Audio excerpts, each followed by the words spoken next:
ये हमारा IAS code lecture series का 4th लेक्चर है। आज का हमारा टॉपिक है फॉर्मवर्क। जिन लोगों ने पहले वाली वीडियो नहीं देखे हैं, वीडियो के डिस्क्रिप्शन बॉक्स में मैंने लिंक दिया हुआ है, जाकर देख सकते हैं।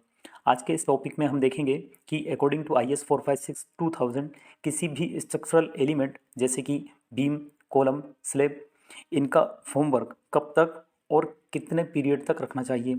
और दूसरा इस लेक्चर में हम देखेंगे कि किसी भी स्ट्रक्चरल एलिमेंट का जो फॉर्मवर्क है उसमें मैक्सिमम टॉलरेंस या डेविएशन कितना हो सकता है। लेकिन इन दोनों पॉइंट्स को कवर करने से पहले हम समझेंगे कि फॉर्मवर्क, शटरिंग, सेंटरिंग, स्टेजिंग और इसके फोल्डिंग में बेसिक डिफरेंस क्या होता है। तो चलिए शुरू करते हैं। तो पहला हमारा टर्म है फॉर्मवर्क। तो फॉर्मवर्क क्या होता है? Formwork is a temporary structure which is used to keep concrete in position until it gains desired strength. यानी कि फॉर्मवर्क एक ऐसा टेम्परेरी स्ट्रक्चर होता है जो कि कंक्रीट को उसकी पोजीशन में रखने के लिए यूज़ किया जाता है जब तक कि कंक्रीट अपनी डिजायर्ड स्ट्रेंथ गेन नहीं कर लेता। दूसरा हमारा टर्म है शटरिंग और तीसरा टर्म है सेंटरिंग। तो शटरिंग भी फॉर्मवर्क का ही एक पार्ट होता है और सेंटरिंग भी फॉर्मवर्क का एक पार्ट होता है। लेकिन दोनों में बेसिक डिफरेंस क्या है कि जो वर्टिकल मेंबर होता है फॉर्मवर्क का वो कहलाता है शटरिंग और जो हॉरिजॉन्टल मेंबर होता है फॉर्मवर्क का वो कहलाता है सेंटरिंग, जैसे कि आप इमेजेस में देख पा रहे होंगे। अगला हमारा टर्म है स्टेजिंग। तो staging is a temporary structure which is made to support centering and shuttering.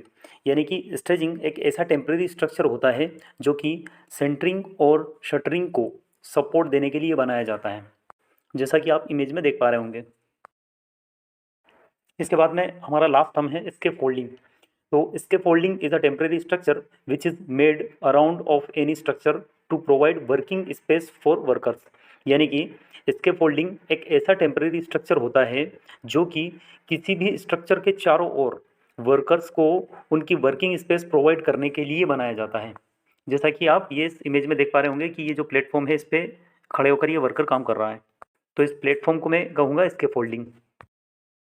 तो अब आते हैं हम हमारे मेन टॉपिक पर कि किसी भी स्ट्रक्चरल एलिमेंट का फॉर्मवर्क कब तक रखना चाहिए। तो इसके लिए हमारे IS 456 2000 में एक क्लॉज दिया है, क्लॉज नंबर है 11.3। तो ये क्लॉज क्या कहता है? ये क्लॉज कहता है कि formwork shall not be released until the concrete has achieved a strength of at least twice the stress to which the concrete may be subjected at the time of removal of formwork। यानी कि किसी भी element का formwork तब तक नहीं हटाना चाहिए जब तक कि फॉर्मवर्क को हटाने के टाइम पे जो स्ट्रेस आती है उससे 2 गुना कंक्रीट की स्ट्रेंथ नहीं हो जाती। इसी क्लॉज के सब क्लॉज में एक टेबल दी हुई है। इस टेबल में बताया गया है कि किसी भी एलिमेंट का फॉर्मवर्क मिनिमम कितने टाइम तक रखना चाहिए। तो इस टेबल में एक तरफ दिया है टाइप ऑफ फॉर्मवर्क और दूसरी तरफ दिया है मिनिमम पीरियड। तो इस टेबल में पहला पॉइंट है vertical formwork to column, beam या वॉल। यानी कि कॉलम, बीम और वॉल का सिर्फ वर्टिकल फॉर्मवर्क। तो इसके लिए मिनिमम टाइम पीरियड है 16 टू 24 आवर। इसी तरह दूसरा पॉइंट है सॉफिट फॉर्मवर्क टू स्लैब। यानी कि स्लैब का बॉटम मिनिमम कितने दिन तक रखना चाहिए। तो इसके लिए मिनिमम पीरियड है 3 डेज। लेकिन इसमें एक कंडीशन है। तो ये कंडीशन क्या है? ये कंडीशन है कि props to be refixed immediately after removal of formwork. यानी कि स्लैब का बॉटम हटाने के बाद जो प्रोप्स होते हैं जिनके सहारे बॉटम लगा होता है उसको वापस उसी पोजीशन में फिक्स करना होता है। तो अब सवाल आता है कि ये प्रोप्स जो है इनको कब हटाना है, इनके लिए मिनिमम पीरियड कितना है। तो देखते हैं प्रोप्स टू स्लैब। इसमें 2 पॉइंट है, स्पानिंग अप टू 4.5 मीटर और दूसरा पॉइंट है spanning over 4.5 metre. Spanning up to 4.5 metre के लिए है 7 डेज मिनिमम और स्पानिंग ओवर 4.5 मीटर के लिए है मिनिमम 14 डेज। यानी कि अगर स्लेब का जो स्पान है 4.5 मीटर से कम हुआ तो प्रोप्स को मिनिमम 7 दिन तक रखना है, और अगर स्लेब का जो स्पान है वो 4.5 मीटर से ज़्यादा हुआ तो प्रोप्स को मिनिमम 14 दिन तक रखना है। अब अगला पॉइंट है सॉफिट फॉर्मवर्क टू बीम। यानी कि बीम का बॉटम मिनिमम कितने दिन तक रखना चाहिए। तो इसके लिए मिनिमम पीरियड है 7 डेज। लेकिन इसमें भी सेम कंडीशन है कि props to be refix immediately after removal of formwork. अब इसके प्रोप्स को कब हटाएंगे? तो इसमें भी 2 पॉइंट्स हैं, एक तो स्पानिंग अप टू 6 मीटर और दूसरा spanning over 6 metre. Spanning up to 6 metre के लिए मिनिमम पीरियड है 14 डेज और स्पानिंग ओवर 6 मीटर के लिए मिनिमम पीरियड है 21 डेज। यानी कि बीम का स्पान अगर 6 मीटर से कम हुआ तो मिनिमम पीरियड 14 दिन और स्पान अगर 6 मीटर से ज़्यादा हुआ तो मिनिमम पीरियड है 21 दिन। अब एक पॉइंट याद रखिएगा कि ये जो टाइम पीरियड है ये उस कंडीशन के लिए है जहाँ टेम्परेचर 15 डिग्री सेल्सियस से कम ना हो और साथ में ओपीसी सीमेंट का यूज़ किया जा रहा हो। अगर ओपीसी की जगह कोई और सीमेंट हो या टेम्परेचर 15 डिग्री सेल्सियस से कम हो तब इस पीरियड को सूटेबली मॉडिफाई किया जा सकता है, ये भी हमारा आईएस कोड कहता है। अब हम देखेंगे टॉलरेंस या डेविएशन इन फॉर्मवर्क, यानी कि फॉर्मवर्क की डायमेंशन में कितना वेरिएशन हो सकता है। तो इसके लिए हमारे IS 456-2000 में यह एक टेबल दी है। तो चलिए इस टेबल को समझते हैं। तो इस टेबल में पहला पॉइंट है deviation from specified dimension of cross section of column and beam, यानी कि किसी भी बीम या कॉलम की क्रॉस सेक्शनल डायमेंशन में कितना वेरिएशन हो सकता है। तो इस टेबल के अकॉर्डिंग ये हो सकता है +12 mm एंड -6 mm। लेकिन मैंने आपको पहले भी बताया था कि हमारे IS कोड्स में टाइम टू टाइम अमेंडमेंट्स होते रहते हैं। तो IS 456 के 4th अमेंडमेंट में इस टेबल में भी कुछ बदलाव किया है और इस बदलाव में +12 mm को कर दिया है +10 mm और -6 mm को कर दिया है -5 mm।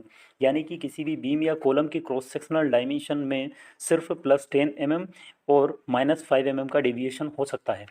फॉर एग्जांपल मान लो ये मेरा कोई कॉलम का क्रॉस सेक्शन है जिसकी क्रॉस सेक्शनल डायमेंशन है 200 mm by 300 mm।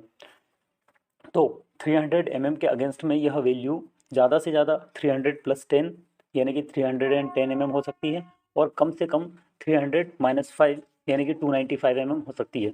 Similarly 200 mm के अगेंस्ट में ज़्यादा से ज़्यादा 200 + 10 यानी कि 210 mm हो सकती है और कम से कम 200 - 5 यानी कि 195 mm हो सकती है।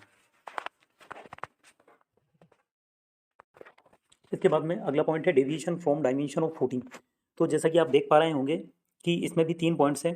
पहला पॉइंट है डायमेंशन इन प्लान, यानी कि प्लान वाली डायमेंशन, यानी कि फुटिंग की लेंथ या विड्थ में कितना डेविएशन हो सकता है। तो इस टेबल के अकॉर्डिंग ये डेविएशन हो सकता था +50 mm and -12 mm। 4th amendment के बाद में ये वैल्यू हो गई है +50 mm का +50 mm ही है और -12 mm का हो गया है -10 mm। इसके बाद में तीसरा पॉइंट है डेविएशन इन थिकनेस। तो इस टेबल के अकॉर्डिंग पहले यह वैल्यू थी ±0.05 टाइम्स द स्पेसिफाइड थिकनेस, यानी कि थिकनेस का 0.05 टाइम्स प्लस या माइनस। 4th अमेंडमेंट के बाद में यह वैल्यू हो गई है +50 mm -10 mm और ±0.05 times of thickness which ever is less. इसके बाद में देखते हैं हम दूसरा पॉइंट। तो हमारा दूसरा पॉइंट है एसेंट्रिसिटी इन फुटिंग।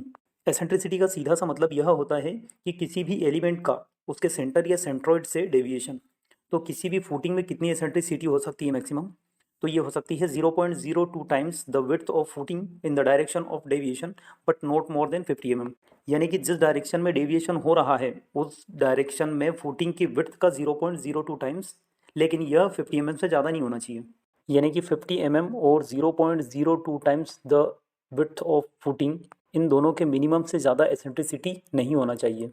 4th अमेंडमेंट के बाद में इस वैल्यू में कोई चेंज नहीं किया है, यानी कि यह वैल्यू एकदम सही है। तो चलिए इसी के साथ में वीडियो को समाप्त करते हैं, मिलते हैं अगले वीडियो में।